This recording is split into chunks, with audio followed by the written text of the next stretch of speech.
Hi, my name is Joe. I'm a Year 1 approved body repairer apprentice at the Volkswagen Group. Today I'm going to show you a day in the life of a Volkswagen apprentice. Come, let's go have a look.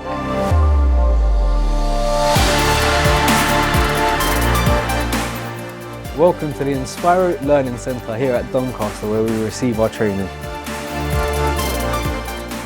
This week we are learning MIG and MAG welding techniques. Our machine's all set up, we've got our test piece ready. Let's get our PPE on.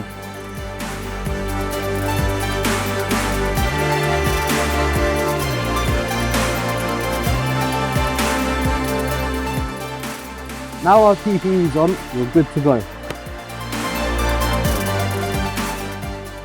We also look at repairing minor damages, as we can see on this wing here.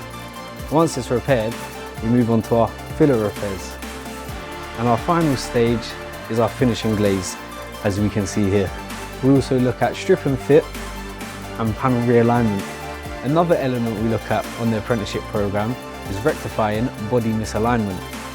Now you have seen a day in the life of an approved body repairer apprentice and you would like to apply, please visit our website.